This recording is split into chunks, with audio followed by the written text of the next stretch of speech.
Trey, I hate to break it to you, but the world is on the brink of disaster.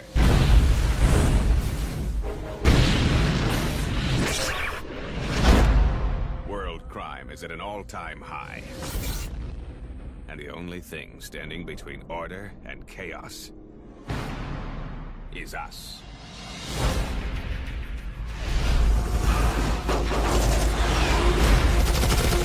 Hey, terrorists! Terrorize this!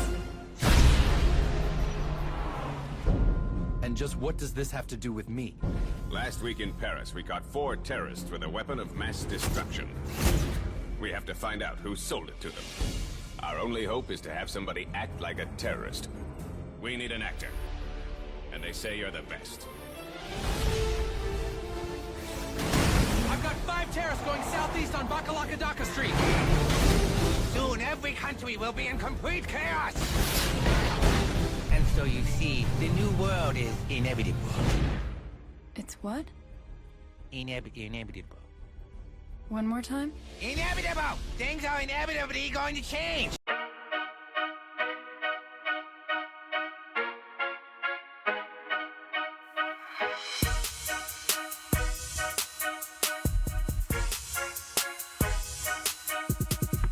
You've landed on The Substance. I'm your host, Philip Marinello. Whether it's your first time or your 196th time joining us, we're very happy to have you.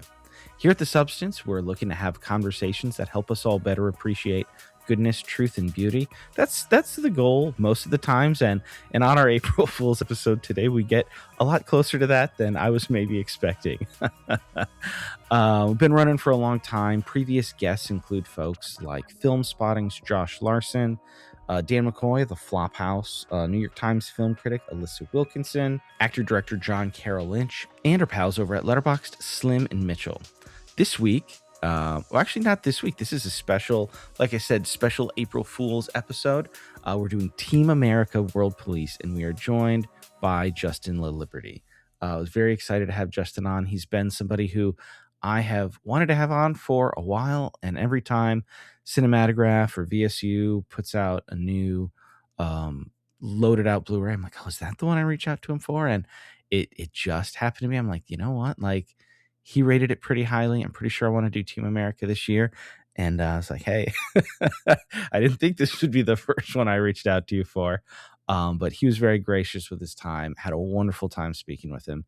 And this was a lot of fun. So I hope you guys enjoy. Reminder, if you've been listening for a little while and you like the show, one of the very best ways to support is to hit the 5-star button.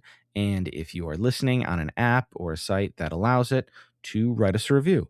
It's a great way to share with others what you like about the show, and that activity is very helpful to getting it on new listeners' radar. Okay, so without further ado, here's my conversation with Justin LaLiberty on Team America World Police.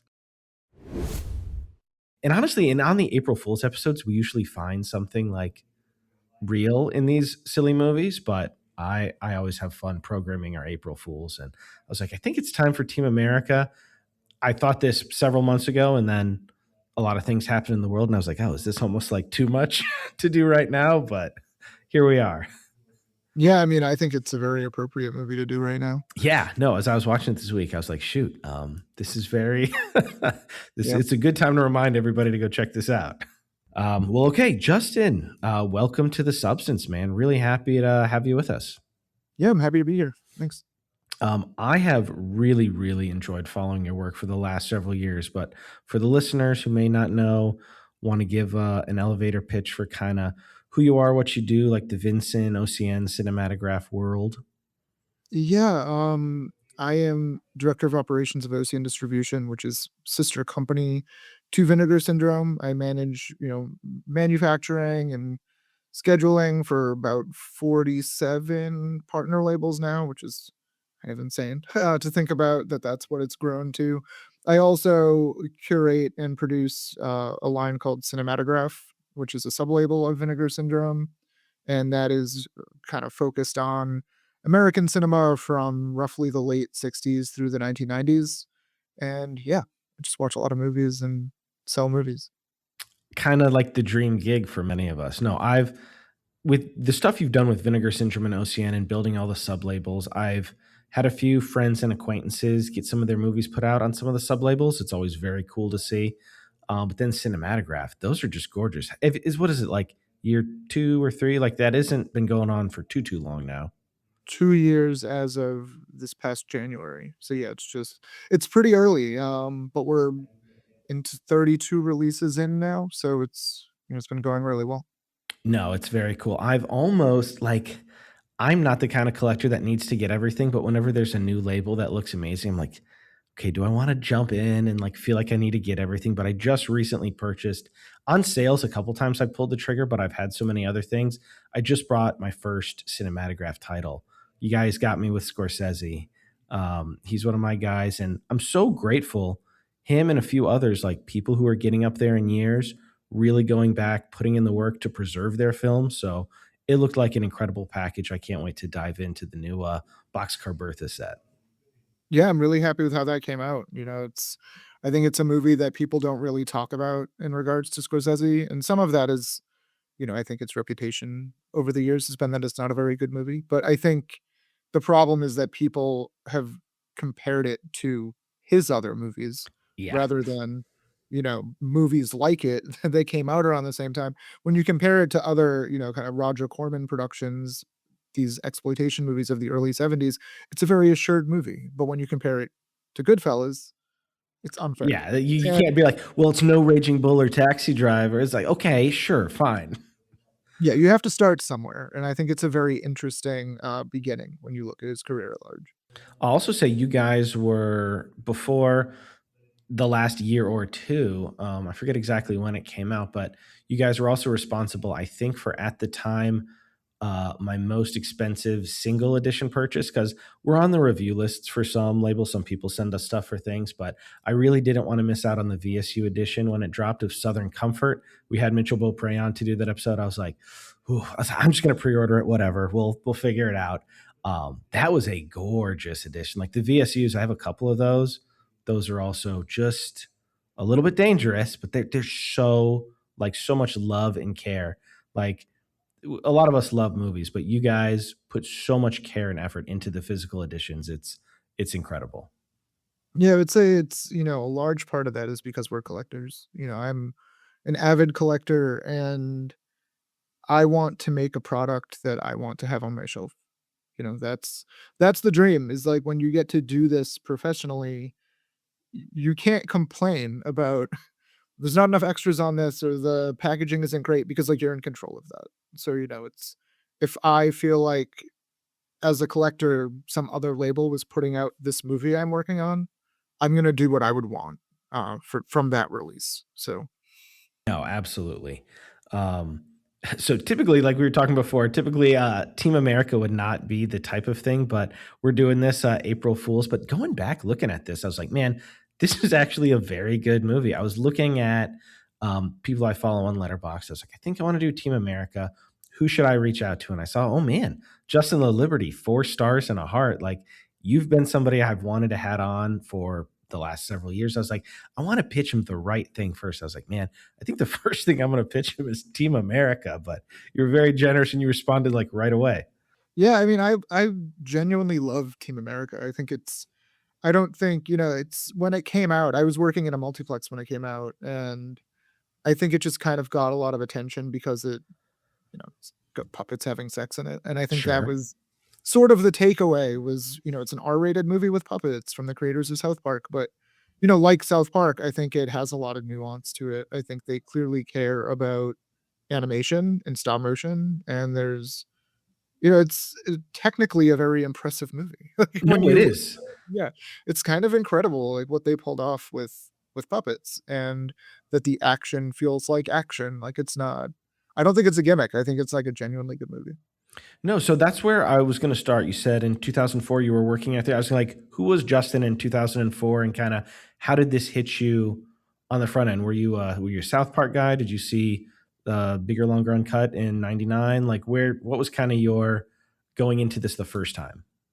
Yeah, I started watching South Park when it first aired, like, the first season, and it was this kind of hotbed of controversy, like, I was in middle school at the time, and, that was kids were wearing, like, Kenny and Cartman shirts to school, and it became one of those things like that's sort of mirrored in the South Park movie with, Terrence and Phillip, where it's kids are watching this thing that's like not for kids, but it looks like it's for kids. And parents and teachers didn't realize it wasn't for kids because they're not paying attention. And then all of a sudden it's like, oh, now we have to pull back on this thing that's already blown wide open. Yeah, Like, everybody's already sold on it, and now we're like, oh, maybe that wasn't good for them. right. And then it becomes one of those things. It's like it's hard to, to corral that. Like you don't you have all these kids walking around in these shirts, quoting the show, I remember buying that. whatever the merchandise is. And then it's like, how do you can't really immediately pull that back. Like it's too late, and I don't think anything like that had really caught on in that magnitude. It's Beavis and Butthead. I feel like there was a little bit of that, but I think it was still too like weird and not that fun for most kids, for kids to get into it. But South Park was immediately like every kid wanted to watch it. And yeah, when Bigger, Longer, and Uncut came out, it was funny because the movie mirrors what is actually happening. Where Completely. yeah, the kids that want to see the South Park movie are buying tickets to another movie and sneaking in. We weren't bribing like a homeless man, to get us in, but we were sneaking into the South Park movie because I was 13 when it came out. And I actually saw it multiple times in the theater. And the first time I saw it in a theater was I went to summer camp in the summer of 1999, and I was 13. I was one of the older, there's like you're separated by your age. So the cabin I was in was all like 13, 14-year-old boys. And one night, our counselor, the guy who stayed in our cabin with us, was just like, we're going to go to the drive-in. He took us to the Nice. drive-in to see a double feature of South Park and American Pie. Oh, And I wow. like blew 13-year-old all boys. of our That's like right down the middle for that age group, but also yikes a little bit. For the parents must have maybe thought that. Yeah, I mean, they definitely didn't get permission slips or anything. They were just kind of like, "Do it. We're gonna take you." We're in the middle of nowhere. I grew up in New Hampshire, and we're in the middle of nowhere in New Hampshire, and that was the thing to do. And so he took us, and we all had a great time. And then when I got back, I was like, I want to see it again. Sounds like a And core memory though, like for all those guys. yeah, and it's funny because I had a very I had very, like, liberal parents that didn't really care what I watched. So they had no problem with me watching South Park or seeing the South Park movie or American Pie or anything. But when I got out of summer camp, I really wanted to see Eyes Wide Shut. My mom took me to see Eyes Wide Shut, which was very awkward. Okay, Um, I would imagine. but she was, that was like Tom Cruise, Nicole Kidman, Stanley Kubrick. She's like, "We'll go see Eyes Wide Shut." But she was like, "I'm not sitting through the fucking South Park movie." Like, it's annoying. So she was like, "These guys are annoying. I don't wanna watch this. I'm not going." So it's like, okay, well, now if I wanna see it again, I have to buy a ticket to another movie and sneak in. And so that's how I saw South Park every time after the drive-in. If I wanted to go see it again, I had to buy a ticket. My mom would drop me off at the theater, buy a ticket to some PG-13 movie, and then sneak into South Park. And when you're watching that movie, that's the kind of the plot of the movie is that they sneak in to see the Terrence and Phillip movie, and then, the whole thing blows up. Um, so yeah, I was definitely a South Park person. Once 2004 hit and Team America was coming out, I was working in a multiplex as a projectionist, and yeah, I was excited for Team America to come out. It was they hadn't really been doing much outside of South Park. We had basketball, which I think is very Oh funny. yeah, that did come out in between, didn't it? Yeah, and I do like well, it came out before the South Park movie, but it came out while South Park was on the air. So it was, when it was advertised, it was from the creators of South Park. And I think it's very funny. And you also have Orgasmo, which came out Oh yeah, 96. I always forget about basketball though. Yeah. That is right. And I think basketball really holds up. It's got I feel that like it's ripe for a zany. Vincent release. Yeah, I mean, I would love to. I think anybody, would probably be a good idea for anybody to do that because it would sell really well. But yeah, I think basketball is interesting because it's like you can see their sense of humor in it, but it also it's like it operates kind of like a parody. Like it's not as I don't know, confrontational as something like South Park is or Team Sure. America is. It's not like politically motivated or culturally motivated. It's a little bit more just kind of goofy throwback. Almost, it feels like an '80s movie. Like No, it that. really does, and, like, you can see, like, these aren't just silly idiots, like, they're also genuinely good filmmakers. Whether or not you like their sense of humor, these are talented guys. Well, I think what helps basketball, not because Trey Parker and Matt Stone are bad at what they do by any means. I think they're very good at what they do, but they do a very specific thing. And the nice thing with basketball is, they star in it, but they didn't direct it. It was directed by David Zucker. So it feels like a Zaz movie. It feels Yeah, like who you're was, like and that was kinda, like, one of the last great movies of that crew, like, the airplanes and the Naked Guns, like, those were all great. I love Hot Shots, are you too? but, like, that was also a previous, April Fool's pick, Hot Shots Part 2 with, Dale from Bat and Spider, but yeah, it's, um after that, once the Scary Movie hit and then you had all the fill in the blank movies, like, that was not a wonderful time. No, I think that sensibility just kind of wore off. And I think you sort of see that sea change. You could even maybe argue that South Park is part of it, is that, like basketball is an R-rated comedy, but it's not really a gross out comedy. It's the jokes in it are very goofy, and which are like most other Zaz movies. It has, more cursing than their other movies do. But for the most part, the jokes aren't like, super sexual or Sure. gross. They're just funny. And I think we see that sea change, towards the end of the '90s, really more like the mid '90s when Something About Mary came out. And like Totally. R-rated comedy, or just sort of American comedy for that matter, kind of became very reliant on like gross out humor. And then South Park sort of perpetuates that. It's everything kind of becomes about being crass. And that really is the plot of South Park Bigger, Longer, and Uncut. And Team America, kind of waves that flag too. Like it's just that becomes the brand. And I think people like the Zaz guys couldn't really do anything. It's in the first two Scary Movies, which aren't their films, are very gross and like are 100% reliant on that. And then when they step in and take it over, it becomes a lot more like physical humor motivated Yeah, a lot and of gags and visual stuff, but then it's also just the diminishing returns are also it's like they went back to that, but it's like, is it culturally? Were they just kind of their heart's not in it? Like, it's a very odd as somebody who loved their work, who likes that genre, that's just such an interesting, like, film history, like, how that even happened.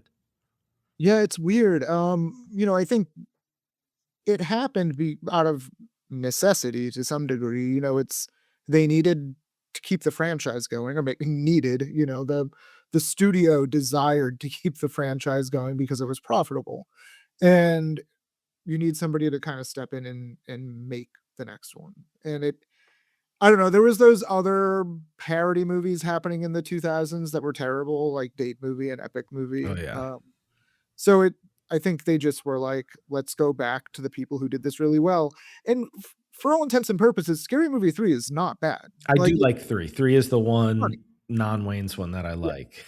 And then the ones after that are awful. It's just, yeah, I don't know what happened. But the Scary Movie 3, I think, is sort of a return to form of that type of movie making. But I don't think it's as good as, the Naked Guns, Airplanes, and Hot Shots. Not even close. But anyway, so that's who you were going up to Team America. Did you get to see it as like a preview since you were the projectionist, or did you kinda watch it opening night? Like, what was that? How did it first hit you when you got to fully experience it? Yeah, so we tested everything. It was me and a few of the other people that worked at the theater, and then I also watched it It was with like them. 35, did you run it or was it like digital? Yeah, Oh, no, man. digital didn't exist at that point. I wasn't sure. Yeah, so that was film, and once it opened, go see it with an audience too. That's the thing when you work in a multiplex. At least back then, you could watch whatever you wanted. You could come in on your off days and see things, but we would also like late night just run things we liked. When Grindhouse came out, it was like, well, let's stay late and just watch Grindhouse again. It was that type of thing. And now I don't know how it operates now with major multiplexes, but back then you could do that. And yeah, watch Team America multiple times. But it played really well with an audience. The problem, I think that, it didn't have a huge audience. Like, it didn't do that amazing. Like, it did well, but it didn't do, I think, what they expected following South Park. Well, yeah, because South Park was so big. I remember I'm a little bit younger than you. I was like 15 when Team America came out. And I think I had to wait for like the VHS or the DVD because my parents were very cool. They took me to plenty of things that not all my other friends did, but they weren't quite on South Park Team America level. And I was just young enough. I could have snuck in, but I don't think I was quite as rebellious at that time. So we waited, watched that with my friends. But yeah, I remember a lot of hubbub. Like, it's so stupid. Every now, like, I feel like every decade there's a movie that just riles up rather like the ultra conservative crowd, and they make it their punching bag. And this was also only a couple years after 9/11 as well. Right. Well, and that's also, like, a huge part of the movie, Yeah. is, like, a response to 9/11. But, yeah, it's weird, like, they pitched it as a big movie, which makes sense. It's South Park was a massive property for Paramount, for Comedy Central, Still and is. I don't know if they want it to be, but it still is. Yeah. it is, and it's, so they positioned this as, like, a big movie. Like, they didn't cheap out on marketing. Like, it had a true budget. This had a legit budget. It's not something they were just kind of doing as, just a thing to please the creators or something. Like, they were putting a lot into it, but it didn't gross as well as the South Park movie. The South Park movie was just so tapped into the zeitgeist at that time that I think it was, like, hard to ignore because the show was just so pervasive in pop culture that it was everywhere. So the movie made a ton of money, and Team America was, the start of something new. And I don't know, it just didn't connect as well. I remember opening weekend, we had people, but it died. Like, it just did not. There were no legs for that movie. The South Park Oof. movie had legs. Like, that stuck around because it's on TV still. It's not like this movie came out and was like years later or something. It's like that. I mean, the show's still on, which is insane to think It's about. true. It's It feels insane like how with bad. all of the terrible things going on in the world, they're kind of re-energized. Like, I haven't watched all of it in the recent years, but I would always tap in every now and then, and I'd be like, "This is like there's a chuckle or two here and there." But with the last season or two, it's like, okay, like all all of the misery is getting back put into the comedy. Yeah, no, I mean, they know what they're doing, and I think, especially around, like, COVID and everything, they were, like, really on fire for a minute there. And at that time in the late '90s, like, you didn't really have many people doing that. I think there was definitely some comedy happening that was, like, reactionary to a degree. You look at, like, Curb Your Enthusiasm, which I think is, like, the funniest show of the past, like, It's 30 years. incredible, and they brought it back like 2 or 3 more times, and it's kind of always hit to, like, medium or high degree. Yeah, and it's the kind of thing where you have South Park, it sort of does what Curb Your Enthusiasm does in a way, which is, common like, commentary on current events, broadly speaking. And Curb Your Enthusiasm does it in a way that's, like, really snarky and sarcastic and, like, curmudgeonly, and South Park just does it in, like, such a bombastic, in-your-face, like, there's no punches are pulled, like, It's very just juvenile, but it also genuinely like, there are some people they hate, but I feel like they reserve their hate for, like, evil people. Like, it's not a mean-spirited show, like, they like, they trade in the offensive and juvenile, but it's not from, like, a mean-spirited place. Yeah, I mean, I think that, they handle it well where pretty much everybody can and probably will be parodied on Sure. something, whether or not they like them. There's definitely Yeah. people that they probably are fans of, that they are making fun of. But then there's people like Donald Trump who, Yeah. are ridiculed. And that is, I think, coming from a place of being fed up. I think that it's an outlet for them to be able to say, like, this is bad and everybody can laugh at it. But at the end of the day, we're also being like, wow, this is really bad. Yeah. It's, and I think Team America does that really well. It really does. So I wanna first start with, like, the action of it, because that's I read in your review, and I was looking at several other people who have watched it either for the first time or have logged it on Letterboxd as first watches, going like, "Wow, this is actually like a pretty impressive like technological like as an analog spectacle. Like this is this is amazing like technician work in this movie." Yeah, I mean, it's when you look back at the 2000s, 2004, where we're not in like the Marvel era. We're not seeing action that is predominantly green screened yet. And, there certainly are movies at that time that are dabbling in it or, experimenting with it in a larger sense. You look at a movie like Sky Captain: The World of Tomorrow. Like, I think that's like a major swing where I Mhm. think that movie is actually really interesting and good. I used to love that movie. I'm afraid to revisit it. No, it holds up very well. Okay. And I think that's a very interesting, kind of approach there where people who were like appreciative of analog spectacle and analog action movies were like, fuck this movie. Like it's all green screen, like who wants this? And then years later, it's like that's what the ecosystem is now. It's like every Kind of Marvel all it movie is in that some comes out. ways. Not indie, like there's a lot of great indies, but like Right. a lot of the big studio stuff that is not original. Yeah. Yeah, like the IP movies now are predominantly green screen movies. And I think Team America is kind of part of that like last bastion of truly analog and like especially with Team America because it is intentionally fabricated. It's not like even if you shoot an action movie, if you have Michael Bay shooting a movie like even the Transformers movies, which of Sure. course have a ton of CG effects, but they're shot on locations. And I stand by those movies being great, except for maybe a couple, but Ambulance also rocks. That came up, I think. I don't remember if I was guesting on someone else's show or that was our show. Ambulance rules. yeah, Ambulance is great. And I think Michael Bay is one of our great action directors, like period. But you look at those movies and like, a Transformers movie, Armageddon, whatever, they're being shot on locations. But Those not Pearl locations. Harbor, as Team America points out. Huh? What? But not Pearl Harbor, as Team America points No, out. no. Pearl Harbor is that would be his weakest movie. But what Team America's doing, like any stop motion movie, is those sets are all being made. You're not going to a set. You're not, working in any environment that has been, previously manipulated. Like you are making everything from scratch. You're making your actors from scratch. You're making all of your effects from scratch. Like everything is handmade and tactile in that movie.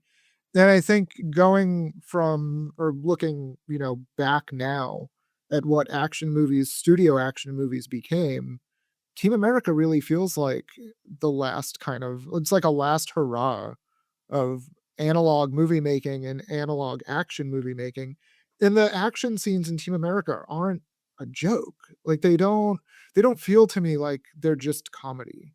Like there's explosions, there's squibs, like there is choreography. Yeah, It might like all be there's beaten out. throwaway jokes like in the scenes, but there's 3 or 4 set pieces that are legitimately excellent action scenes. And there's one, I mean, we can talk about a few different scenes, but was watching it earlier and the scene where the actor goes undercover and the driver in the Jeep gets shot in the head and they have to like switch drivers.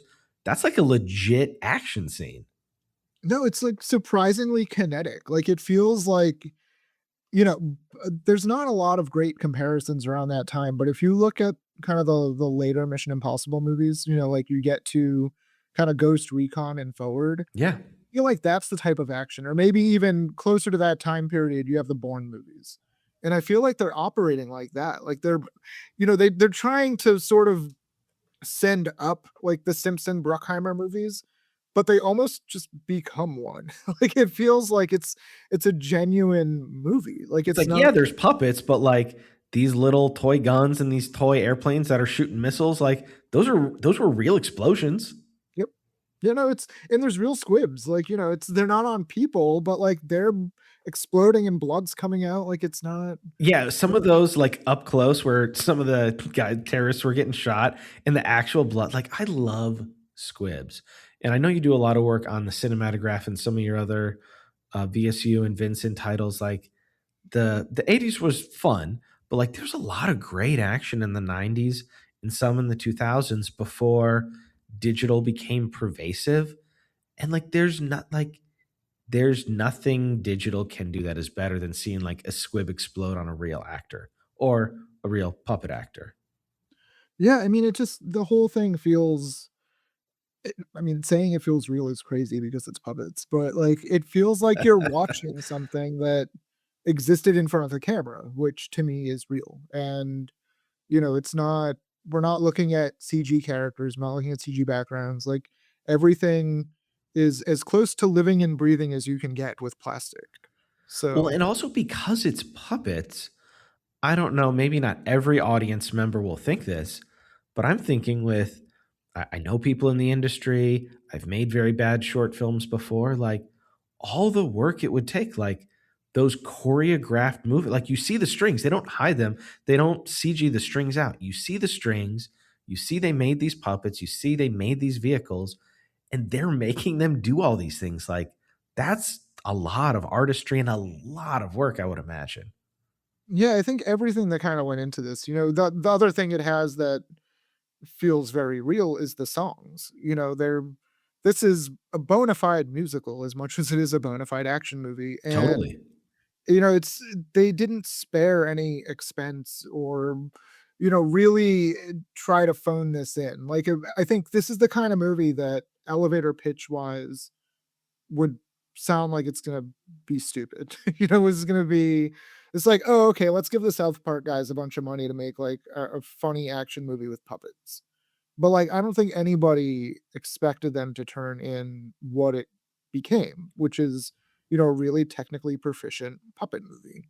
And it's not when we look at adult animation, which I think is kind of like a weird misnomer, like, Sure. I think a lot of times people look at adult animation and they're thinking like hentai, Or they're yeah, cartoons doing or saying dirty things. right, it's not like we don't typically look at adult animation and think like it's just animation that takes itself seriously for an audience that's not children. I don't know what your relationship's like. I'm not trying to plug the competition too much.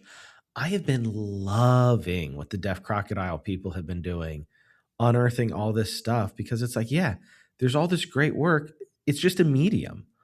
I know the Criterion people put out Resurrection. I haven't gotten to see that yet, but like there's all this great stuff. People who are just working in the animated field, and I imagine it would take time, but you don't have to pay actors or worry about their delivery if you're animating it.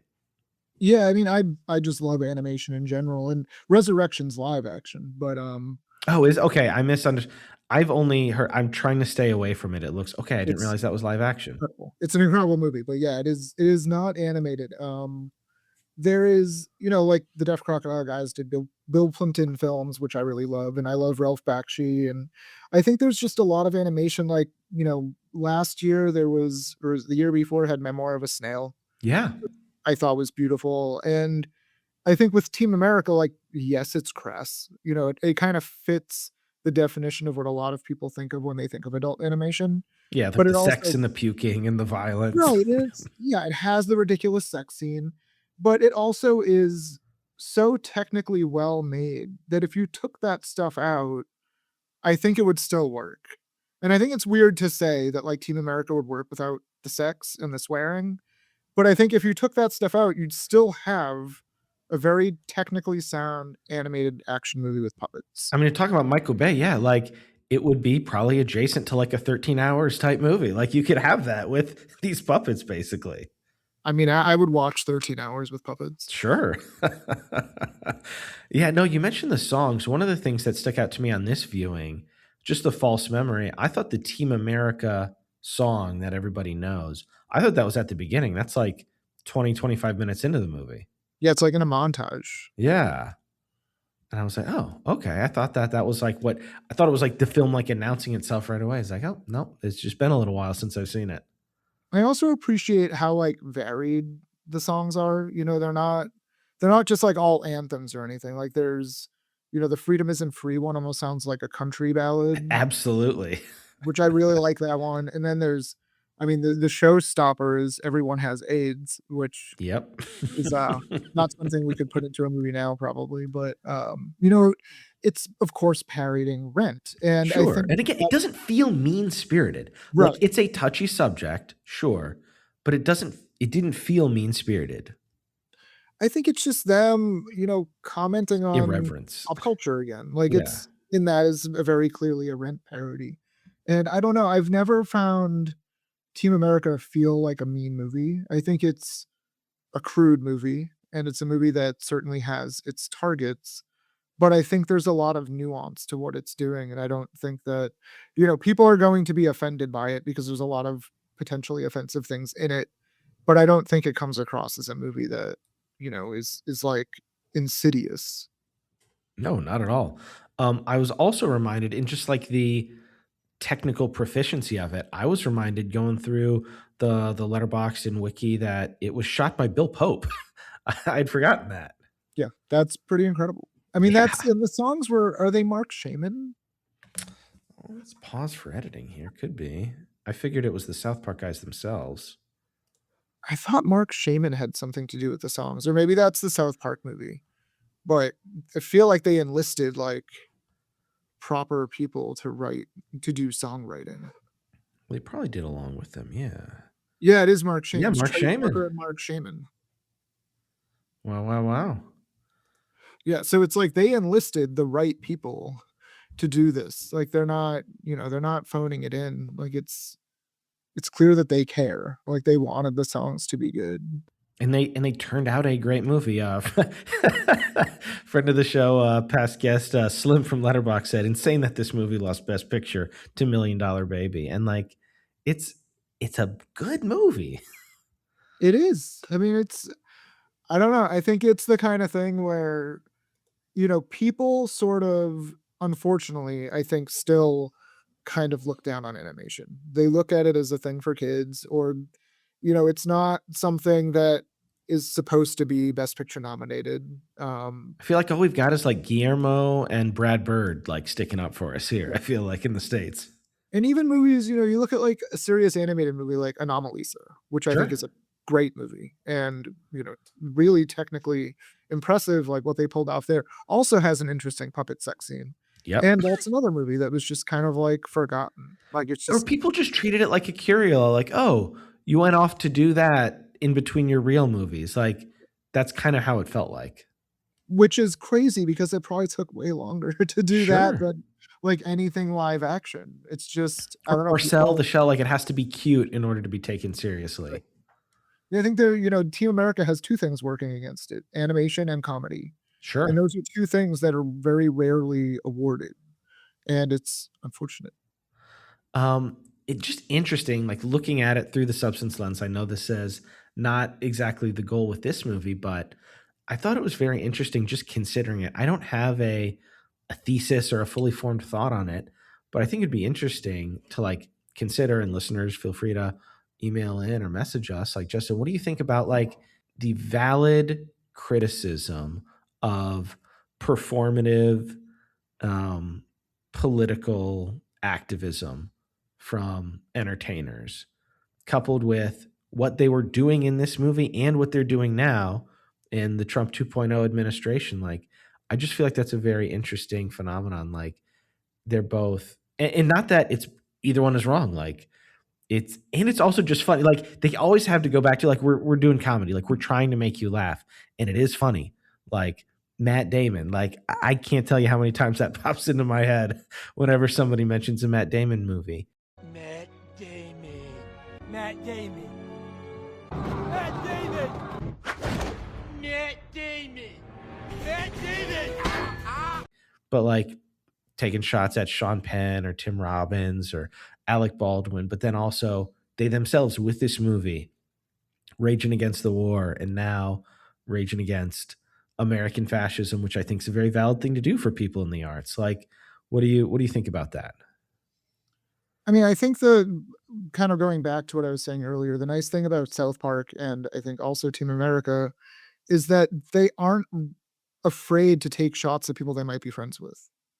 And I don't think that a lot of their targets are necessarily upset by what they're doing. I think there's the people who will always be upset by anything anybody says about them. Like, Sure. of course Kanye got upset. Like, The whole fishnet thing, like, that's a very I think that's probably, like, one of the most iconic things of a celebrity being upset with South Park.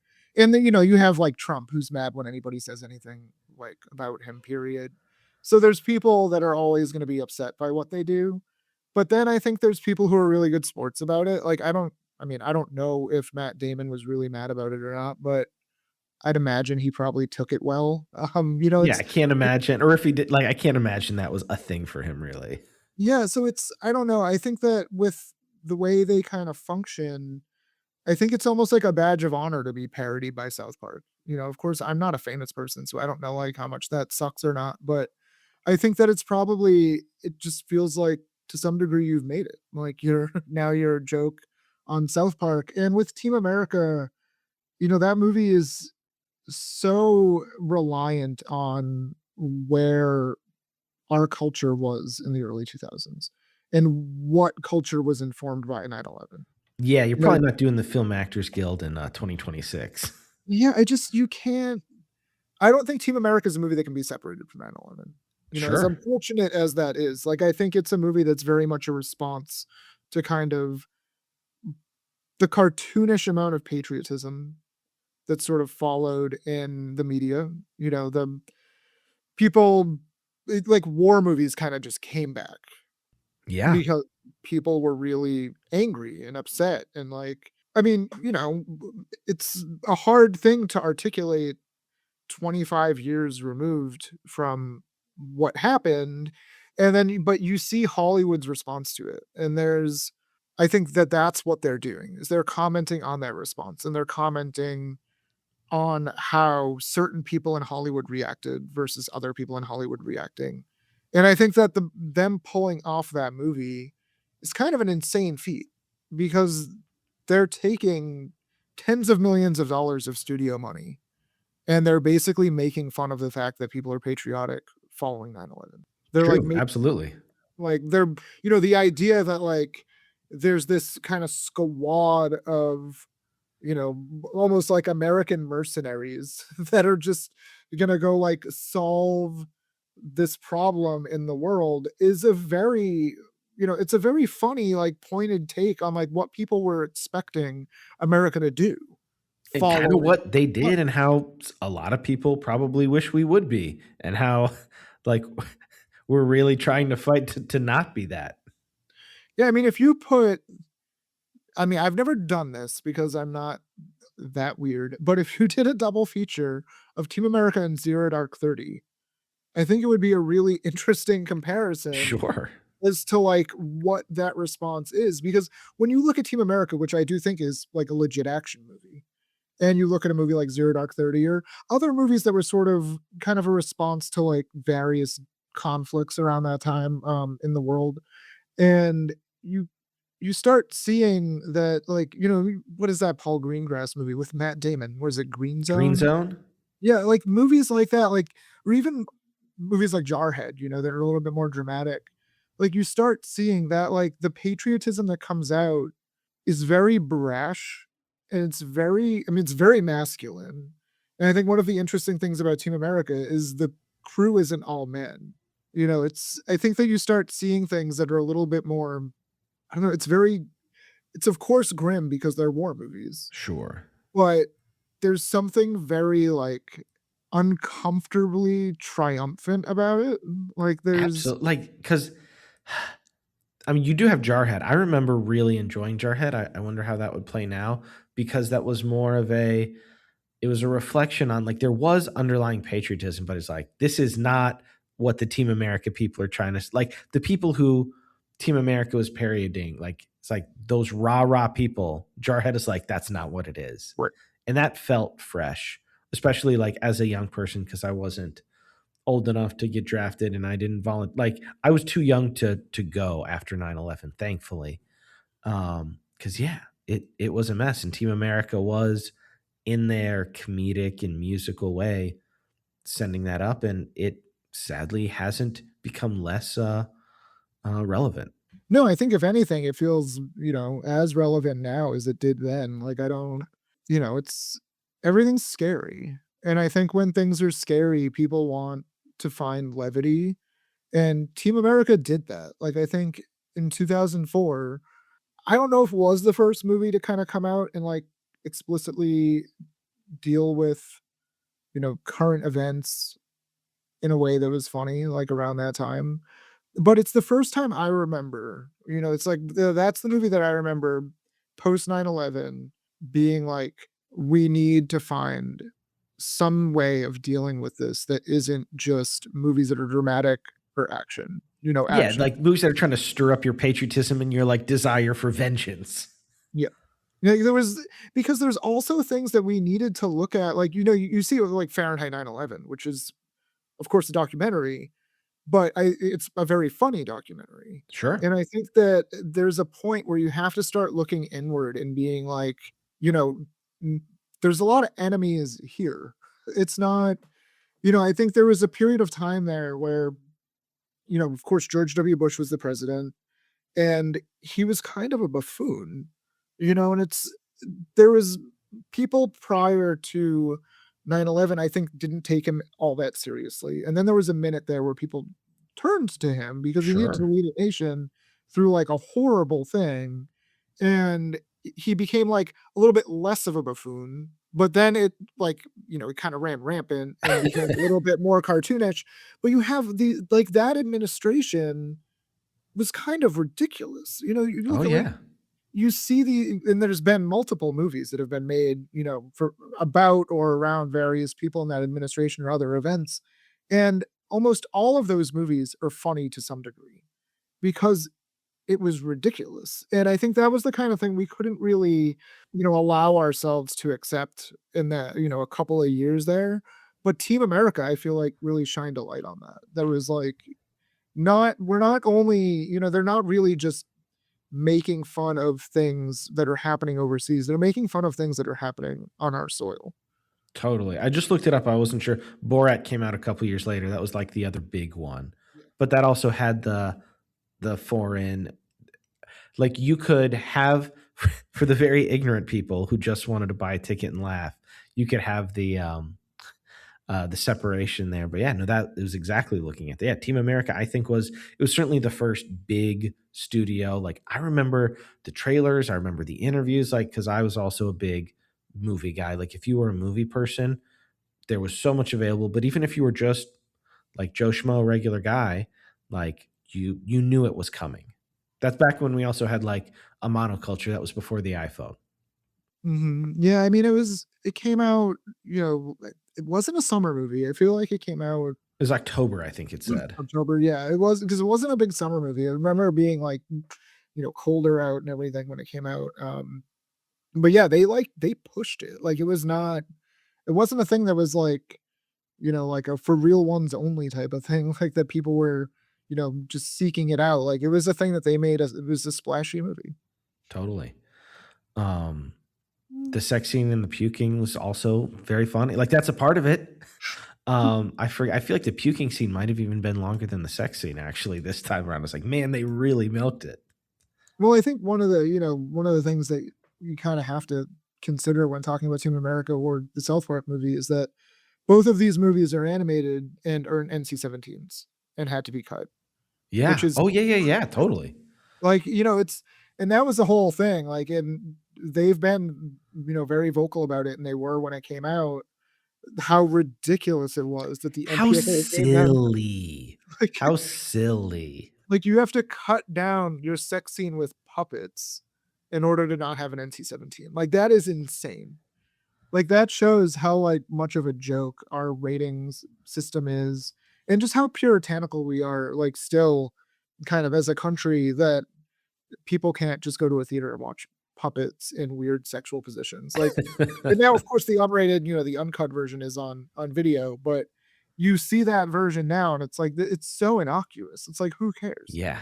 No, I remember the first time I saw it, I was like, this is very odd, but it's also, yeah, to get that bit out of when all the other stuff like that was just in regular old R-rated movies. You're saying like a puppet with no physical anatomy at all is going to get you an NC-17. Yeah, it's very weird. I mean even the South Park movie ran into that too and it doesn't really make sense. Like, it's just the kind of thing where I feel like, their whole thing has been pushing boundaries. And even in a movie like Orgasmo, which is NC-17, that movie does not feel like an NC-17 movie because Sure. it's so goofy. Like, when I think of something that's NC-17, like a movie like Crash or Bad Lieutenant, like Sure. these are That movies feels that like are like, and that also feels like NC-17, like, this isn't for, like, a kid to watch. right. Yeah, a 13-year-old's probably not like, I mean, whatever, I'm not their parent, but, like, it's not a movie for, like, some kid to just pop on. No, and those are movies that are so much darker and like, deal with things that are very human. And these are movies that are just they're satires, they're ridiculous, like they're fun. They're not there to like bring out things that like are uncomfortable for us to deal with. Yeah. And it's weird. Like the ratings board is of course just weird. And like there's a lot of things that feels arbitrary in the way they, you know, kind of assess content. But with Team America, it's just like, what is like the shock? I think it's some in that sex scene, doesn't like one of them shit on the other one? And that's In the the original one, in the version? uncut one. Yeah. And it's like that's the line. Like that is the line between an R and an NC-17. And you hear it all the time Also, with puppets. This is plastic. yeah, they're plastic. But you hear it all the time with other movies where it's like American Pie was another one, which that was it's like Jason Biggs has gone on record saying that it was like the NC-17 to R was like how many thrusts he did into the pie. And it's just like they're like sitting there like these people And at ostensibly, yeah, like those super Puritans are like, how many times did they watch that? Like, it's yeah. just it's ridiculous. It's like, okay, he can thrust into a pie twice, but if he does it 3 times, then we're gonna have to give this the most restrictive rating we have.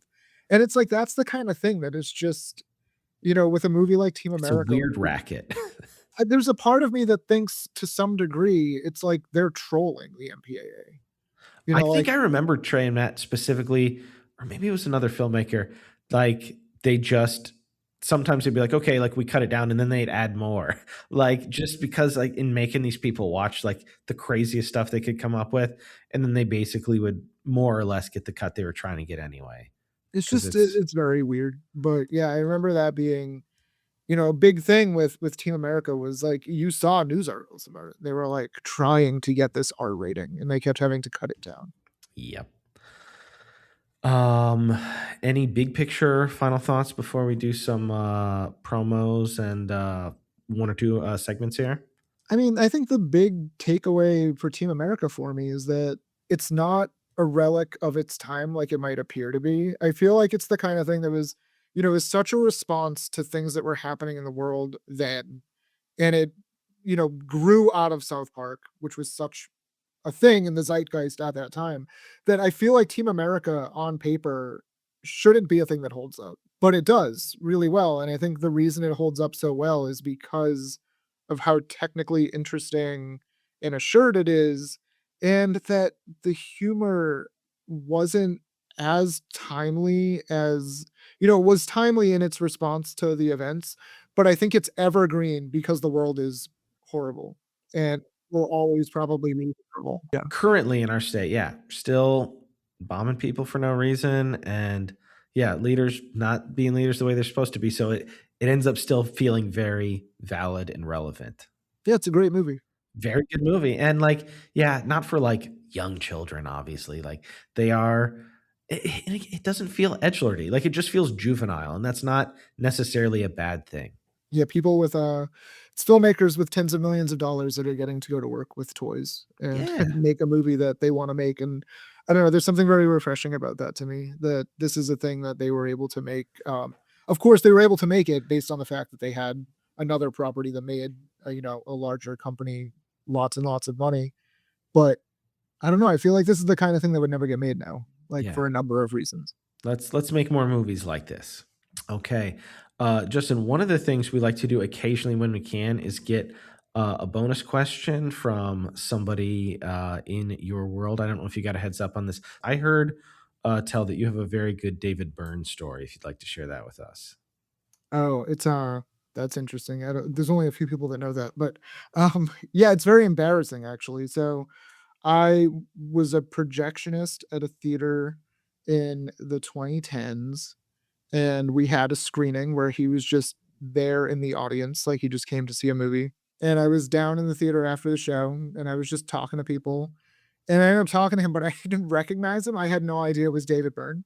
I just, like, couldn't put it together. He was, like, super tall. I was also working, so I was just kinda, like, running around, and I had, like, a, probably a solid 10-minute conversation with him just about movies, and we were just hanging out, and then somebody came up to me after and was just like, "So you're, like, talking to David Byrne?" And I was like, "What are you talking about?" And they were like, "That guy, the tall, older man that you were just talking to is David Byrne." I was like, "Oh, I That's had what he no looks idea." like. And it was just like, yeah, it was just like a very surreal, like, "Oh, shit." Like, if I had known it was David Byrne, I probably would have said things that, you know I feel like it was good that I didn't know because I didn't Totally. do the whole, like, "I'm a fan, like, let's talk about your work." It was just like we just talked casually about movies for like 10 minutes, and it had nothing to do with Talking Heads or anything he's ever done. And yeah, it was just it was just one of those things you look back on and you're like, it would have been cool to talk to David Byrne about like the things he's done, but I'm sure he doesn't want to do that. I think I he bet, would probably yeah, like treating him that. like a normal person. I bet you had a great interaction with him. Yeah, I think he probably enjoyed that it was just somebody talking to him, like having no real idea of who he was and just talking about the movie. So I don't know. Nice. I bet you did you have any, like, being a projectionist, doing events and stuff, do you have, like, a top 1 or 2, like, people who surprised you positively, like, where you met them, you're like, "Okay, cool. They're actually a cool person?" I think the biggest one is Tom Cruise, Wow, who, okay. I had assumed he would just be like kind of a dick, but he wasn't. He was just like really kind and generous with his time and like didn't rush anyone or he didn't like, have security all around him the whole time. Like he was a lot more relaxed than I would expect somebody of like his stature to be. Because you often deal with people who are far lesser known who are really guarded and have a lot of security and I don't blame anyone for having security. I think that that's, probably a necessary part of their lives, but at times it can be a little overbearing when you're like trying to do your job. And he didn't have that. Like he was just kind of like, I'm here for this movie. Let's hang out. And he was like really good with people that worked at the theater. He was really good with fans, like, people who didn't have tickets to the screen that couldn't get in. He still made time for them. I know a lot of people don't like Tom Cruise for a number of reasons. And like, He's one of those guys where, like, I kinda have to separate, like, there are things, obviously, very, very bad, don't support. Also, he does a lot for a medium I love, and seems like I've known 2 or 3 people that have had some time with him. They all say the same thing. Very generous, very kind, very seemingly, like, genuinely interested in people, and it's like, we all contain multitudes. I don't know. yeah, I mean, it's the kind of thing where, at the end of the day, when you're doing a job like that, you want the people that you're working with or, have to interact with to just the basest level of just not being rude. Yeah, And, I'd say the majority of the people I've had to do events with have mostly been fine or, great. But there's a handful of people who I won't name who sure. have been awful. And it's like to the extent where it becomes really draining because when you do an event, you're not like the event might be there's a screening at 7 and there's a Q&A at 9, but that's not the event day. That event day starts in the morning. So like especially if you're working with directors and not actors, they're often like, coming by to check the film, especially if Sure. it's film print. They're like watching the film print. There might be mingling around. They've got like their team around. Like, some of that stuff might even start a day or days prior, Yeah, getting everybody in from the depending airport or on whatever, like, all of that, yeah. yeah, I mean, there's so many different components to it. It's planning their travel, it's their other accommodations. It's like, what do they want in the green room? Like, what is their guest list? Like all things like that. And some of that stuff can be like, like the morale can really be killed when the person that's doing the event isn't kind and isn't like receptive and is demanding.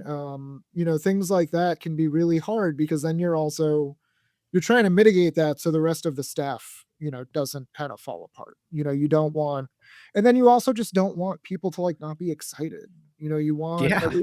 and there's always going to be just human things that come up, and like, maybe they're not feeling well, maybe Yeah, they're people have having a bad bad day, days. like, and it can be like any number of those things, but there's definitely people that I've had to work with that are like, just you can tell like immediately that, well, this is going to be a long day.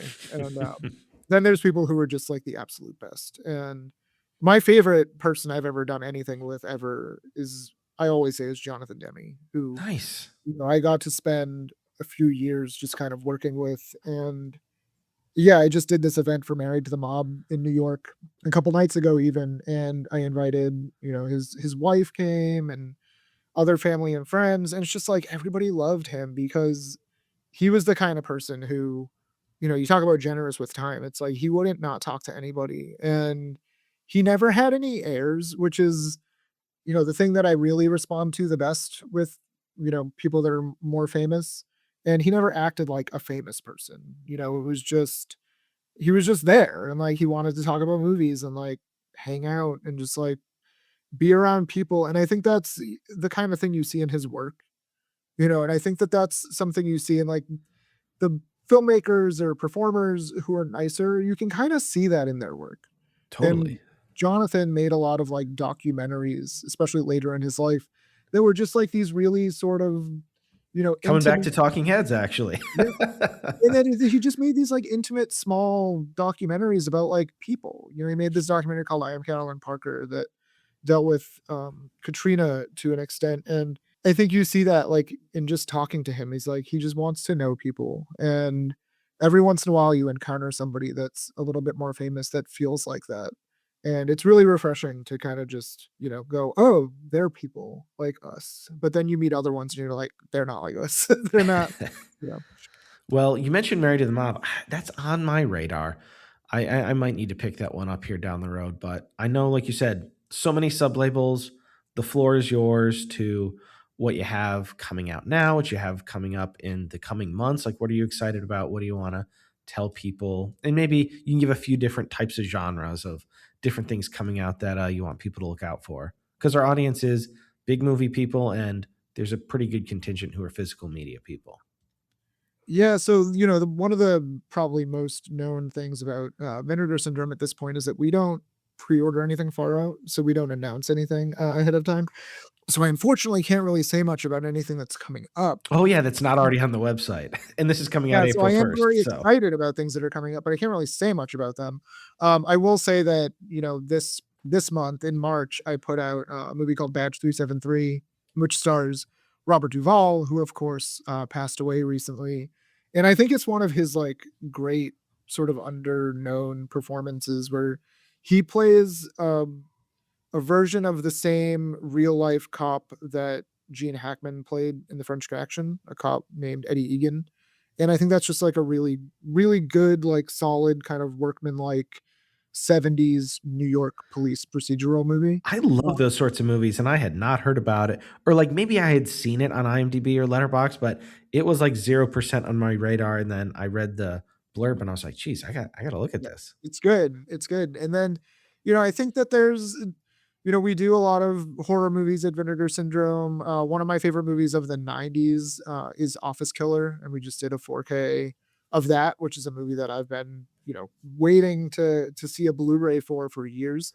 So I'm really excited there. But yeah, I mean, there's so many partner labels and so many different things just kind of happening all the time that I think the best thing for people to do is just check out our site on the first of the month, any month. April 1st will be our next batch of releases, which is just, I'm So waiting for. listeners, today, as you're listening to this, Oh, they're well out. then, yeah, today you should go check out our site. I think there's a lot of exciting things, including a new release from Cinematograph, which, Nice. is it's a nice twisty 90s thriller that I think people don't really know about. So check I that also out. love, this is just a side note for me, I also really love all the different artists you get for, your merch as well. Yeah, so I've been, everything Cinematograph branded. I hire all those artists, and then a lot of the Vinegar Syndrome designs too. I was hiring artists for a while, and Yeah, that's a big thing for me. I buy a lot of t-shirts and I I'm want a big t-shirts. to my wife's chagrin, I'm a big T-shirt guy, Yep. and some I get because I love them, some I'm like, "I gotta get" like, I know Chuck Forrest, I was like, "I gotta get Chuck's shirt." Like, what I'm not gonna not get it. But yeah, every month I'm like, I want 1 or 2 of these actually." Yeah, I really love, cartoonists and comic art in general. I'm a big comic collector and my wife makes comics, so we do a lot of comic conventions. So I whenever just got my recent order in oh, wait, no, she was in an earlier one. for the zine, the Yeah, jar. I love that you guys are doing zines again also, I Yep. bought in all of them.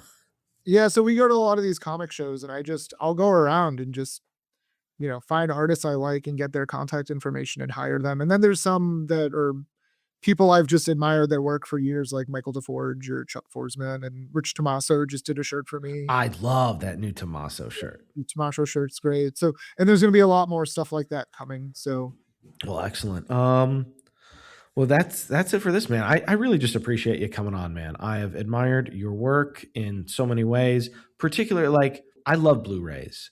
Like I love having them. I'm a collector, but from the film historian preservation side of things, like I love that. Like you're working with Jonathan Demme and Scorsese and all these people. Like it's not just putting out a cool new product for you guys to sell and to make money. Like these new restorations, like they're going to be available so that people who have never heard of these things, like the next generation of filmmakers and cinephiles, like we can appreciate that sort of thing because you guys are putting in the work. So really appreciate you guys. yeah, thank you. I'm really happy that, people like you are paying attention to what we're doing so that we can keep doing it.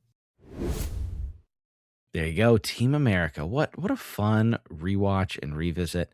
And had such a good time talking with Justin. Hope you guys enjoyed that. And if you were able to rewatch the movie or revisit it, would love to hear your thoughts. You can send an email or a voice note to thesubstancepod@gmail.com, and we can play that or read those on future shows. Before I get to Physical Media Corner and last bit of housekeeping, I want to give a very special shout out to friend of the show, Scott Interrante.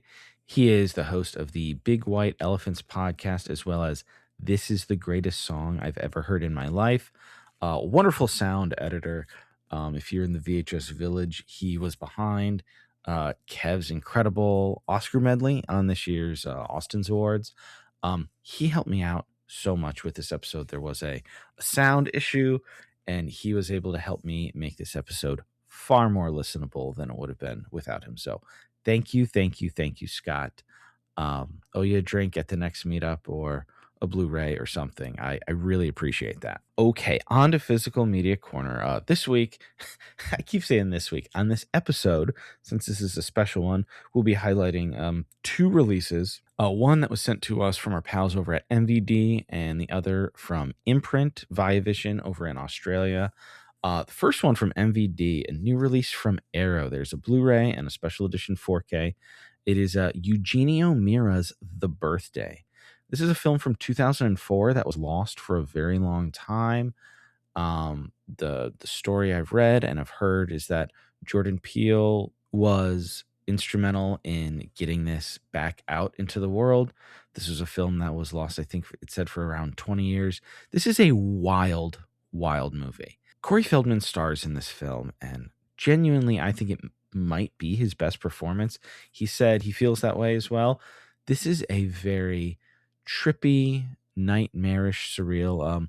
On one of the special features, the director, he said that the work of Richard Kelly was very influential in his process of conceptualizing and coming up with this, and that comes across very strongly. We recently covered Southland Tales on our show, and I did Donnie Darko on Horror Hour with the Hannahs.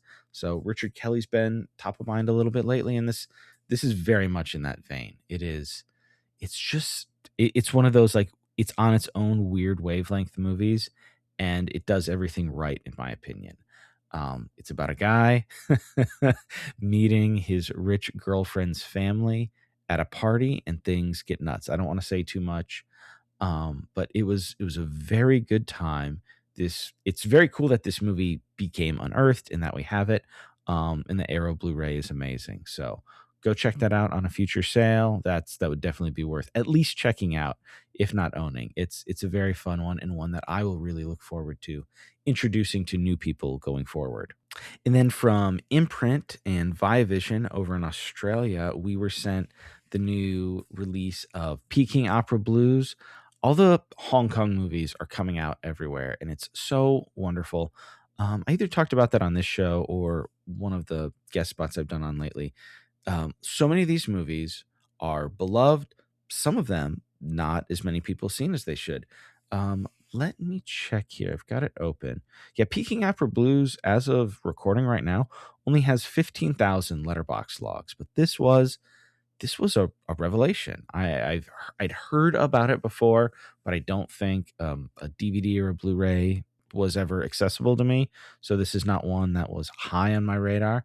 But the one I'll just talk about, the release itself, gorgeous hardbox case, really beautiful steelbook art. Comes with a wonderful book. Imprint does an incredible job with especially their hardbox packages, but I love this movie also. I gave it 4.5 stars. It's one of those movies that, in my opinion, kind of has everything. There's excitement, there's action, there's intrigue, there's romance, there is gender dynamics, there is socio-political stuff, there is brutality. Like, there's cool action scenes that you would expect in the Hong Kong movies, but there's also like lots of bullets flying and squibs popping off. Like, it is not a bloodless movie, but it's also not last time we talked about She Shoots Straight and some of the others, this is not quite as dour, but it is like it handles a variety of tones very well.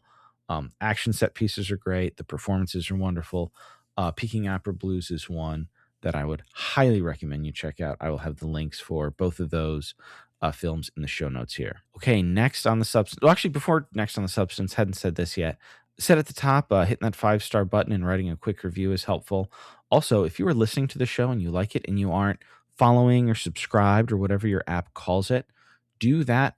Please turn off automatic downloads. I don't want to slow your phone down. But when you follow the show, you get notifications when we have new episodes and when we have surprise drops like this that aren't on a Monday, if we hit our publishing goal, you can be aware of them. So hit that follow or subscribe or whatever button and be alerted for future shows. Next episode, we will be having our Panic Fest preview coverage. That's coming up here. If you're in Kansas City or traveling to it, we're very excited to be seeing you. I will be attending, volunteering, and covering the show, doing interviews and taking notes, writing reviews. It was one of the highlights of my year last year, and I'm very excited to be doing it again. There's a lot of movies that are already on my list that I've seen. I've heard very good things from other people. There are filmmakers that I've connected with that I'm excited to attend their Q&As, and really, honestly, it's just the community. This is one of the best festivals that is not just attended by industry people or writers, directors, actors, things like that. There are so many just fans there. So I'm excited to see all of you there. Panic Fest at Screenland Armor, April 9th through the 15th. So very excited for that. So our preview episode will be coming out soon there in your feed. But until then, I've been your host, Philip Marinello, saying thanks for joining us, and we will see you next time on The Substance.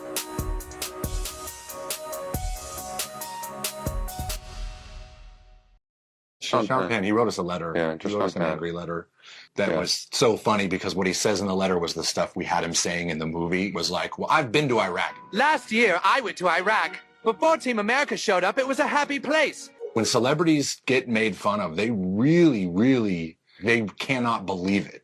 These are not good people. For the most part, they're not good people, they're not smart people, and they're not talented people.